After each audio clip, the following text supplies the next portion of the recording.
I got my first gaming computer in 2008, and one of the first things I downloaded was the Orange Box, which had just come out the year before.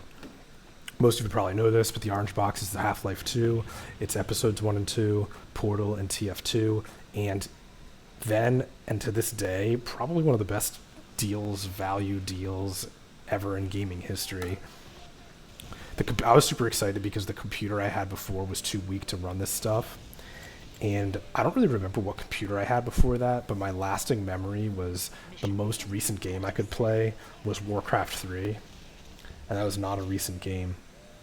And TF2, I was instantly hooked on, and it became my obsession. But I didn't play it initially because I was actually... The original motivation to get the Orange Box was actually Half-Life. So I finished Half-Life, did Portal because it was quick, and jumped into TF2 and became obsessed for life. So I think two things to know about me is that first, I'm a huge fan of games as a medium. I play all different types of games, but I've always been the person who's like, play something, move on to the next one, play something, move on to the next one. And TF2 is different. Just do this. That's funny. It's just whipping people. TF2 is different. From the time I started playing in '08 up until probably like 2016, I played it almost exclusively, and the only reason I really stopped was because I wanted to play new games again, which is something I hadn't been doing.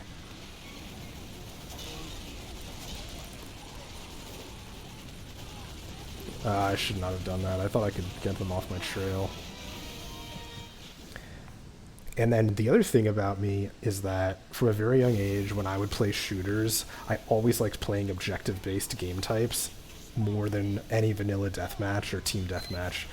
And people who remember stuff like Assault from Unreal Tournament or Headquarters and Search and Destroy from Call of Duty know exactly what I'm talking about.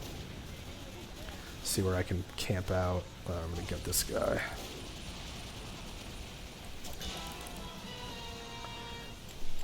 But pretty much any... Oh, let me get this guy too.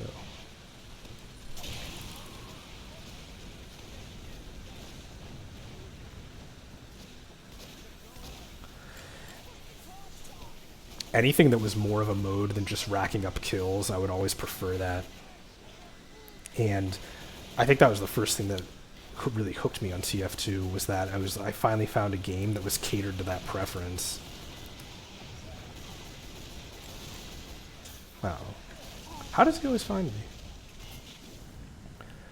It's hard to imagine because there's just this game has so many maps and maps upon maps, but back in the day when TF2 first launched, there were only 6 maps, and 5 of the maps were control point focused, which are like, if you don't know, they're like these little areas that you have to capture with the team to win the game.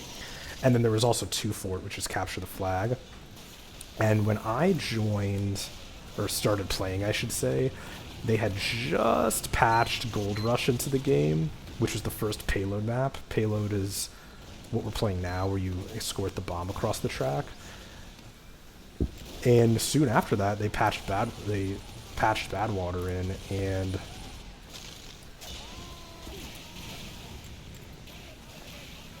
and that's still my favorite map to this day. That's what we're playing right here. Let's see if I can get this guy.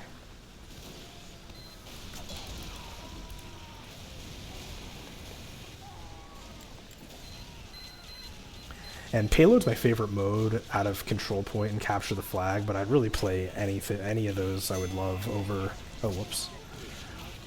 Over just traditional deathmatch. I did not notice that they were pushing.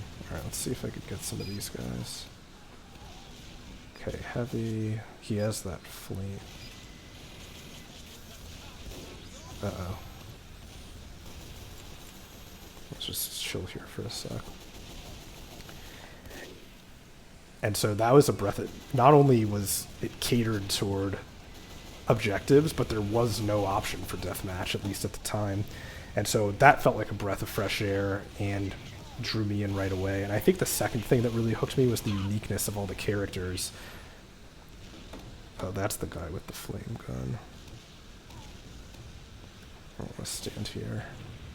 I'll go over here. I think having unique characters is something that I was used to seeing in RPGs and in fighting games, but I think shooters shooters in the 90s and 2000s, yeah, you could find different guns around across the map. Oh crap! Like if you think you're playing Halo or why did that guy shoot me? If you're playing Halo or GoldenEye, you can obviously like, oh, here's the shotgun. Oh, here's the rocket launcher. Let's get this guy. I might die. But you were fundamentally playing as the same guy no matter what. And TF2 is great because you've got these 9 different characters, and it really, to me anyway, feels like you're playing 9 different games depending on the character class that you choose. And it's because they move at different speeds, they jump differently, they have different amounts of health, they have different weapons, and then there's their special abilities like the spy I'm playing now, or the scout can double jump, etc. My favorite class has always been the spy, which is like a whole nother conversation of things I never seen in a shooter before. But I can play pretty much all the classes, though I'm a trash sniper. And I think that's what helped give this game legs for me, is that if I ever got even a hint of boredom, they should be taking this area. If I was even slightly bored, I could just switch to a different class, and I wasn't bored anymore. It was like playing a whole new game. Let's see if I can get this guy. No. Let me chill for a sec. A lot of downtime with Spy. I obviously really like the art style, and I really like the music and sound effects and the whole production, and just like the base game was great. Oh. Is there a sniper? Yeah.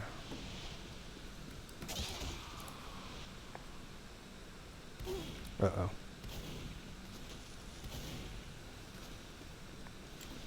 Guinness World Records 2004. Oh man, I gotta move.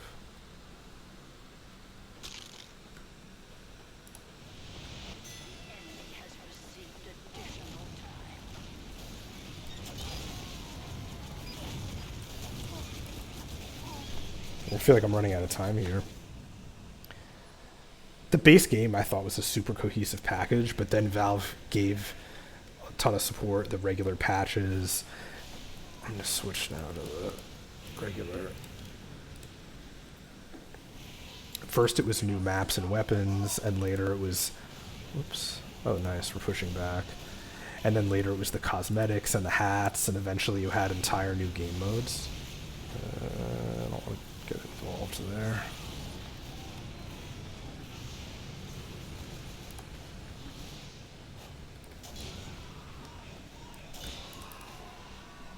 And another thing that I really liked about that, so it always felt fresh, there's new stuff coming out all the time, and one thing that I really liked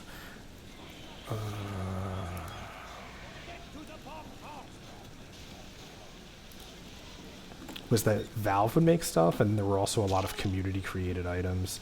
So to me, it seemed extremely cool, especially at the time, that it's like, hey, anybody with like a little bit of 3D modeling skill, I think he sees me, could impress Valve with what they made and just bring it into the game.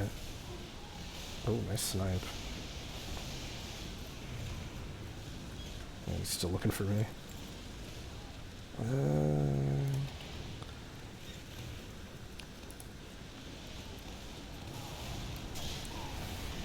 Got greedy there. And the constant stream of new content just made it easy to feel fresh, and sometimes I would be in a server with the person who just had their hat or just had their weapon added to the game, and you're playing alongside and you could talk to the guy, and it just felt like a really exciting time. But that was the general community, and the other aspect of the community that kept me playing was finding F7 lands and getting involved with those guys. I don't really remember exactly when it was that I found them, but it was early. It was definitely within the first year. And so you're playing the game that you love, and you're with your friends who you're getting to know night after night on the server.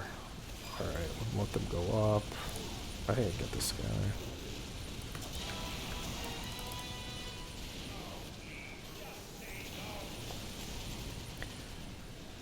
Oh. Ah! Whoopsie, whoopsie, whoopsie. Yeah. Gotta go this way. And one of the funny thing I remember from the early days was the Honeypot incident. Oh, I thought I could do a very fancy stab there. So at the very beginning when Valve started adding new weapons, they were locked behind achievements, and after a little bit, they switched it from achievements so that items would just drop randomly, and I think the idea was like, oh, well, now everybody, if they just play, they'll get the unlocks eventually. We don't want to gate it too much. And Valve's changed the properties or mechanics, I don't know the word, of the drop system a few times. No, thank you. But at the very beginning, it was a very simple implementation. It was just every 25 minutes, the game would give you a 1 in 4, 25% chance RNG. Uh-oh.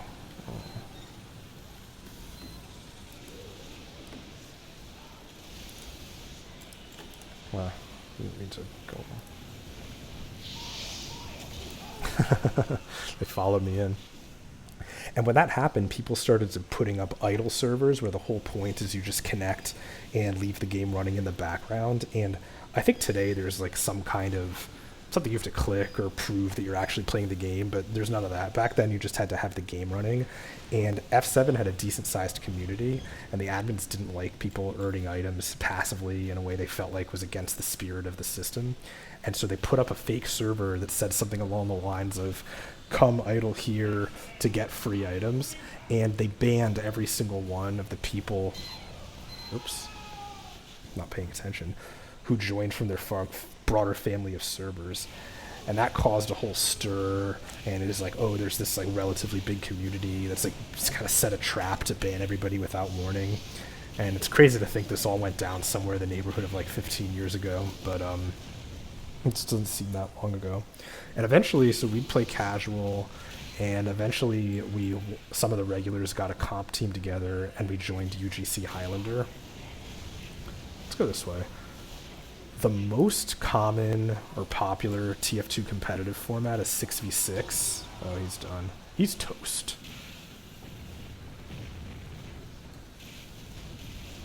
Okay, that's a little mini. Let's go over here.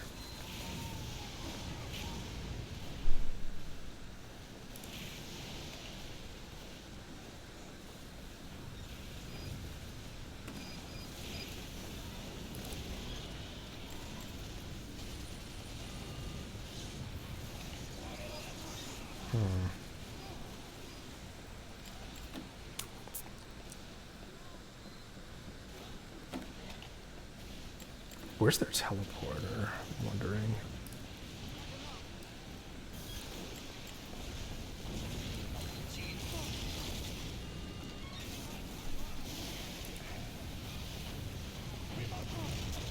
Oh. Stupid.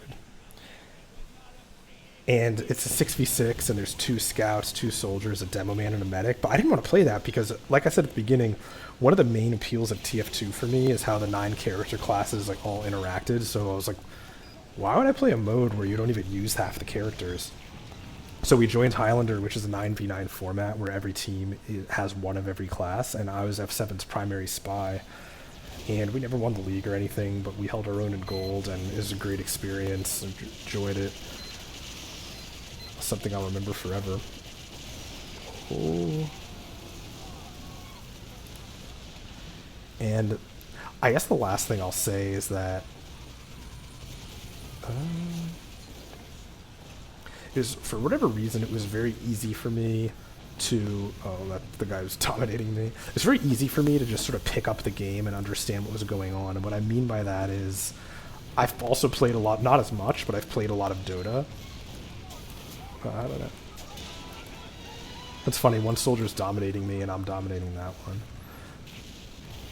It's, I played a lot of Dota, but I, like, don't get it. Like, we're winning or we're losing, and I really don't understand why. It's just kind of happening randomly.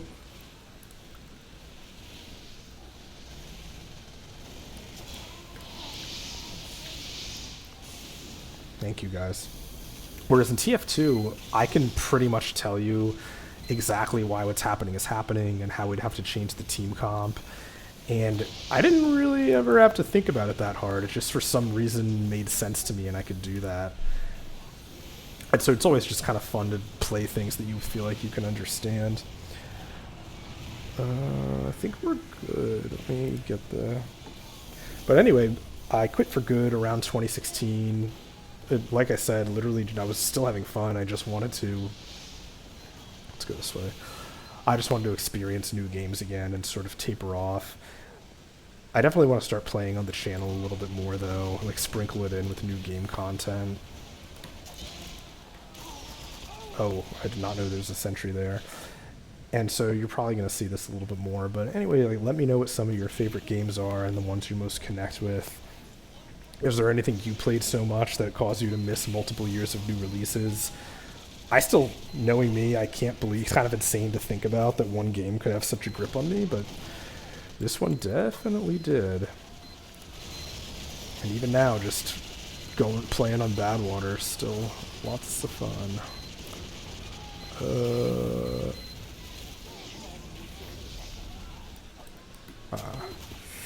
Ooh. I got kind of lucky there. We both kind of got lucky. We both deserved to die, and neither of us did.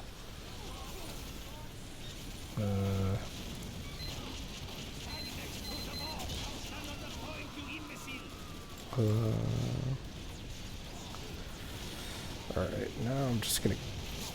Uh-oh.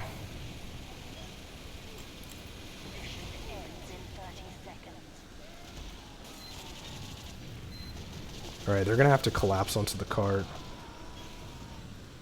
Oh.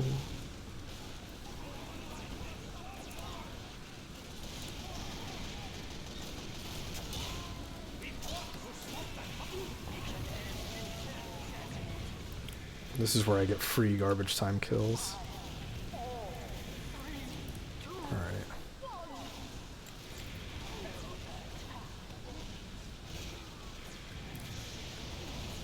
Nice.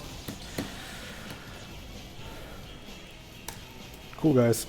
GG. Thanks so much for watching, and I'll talk to you guys soon.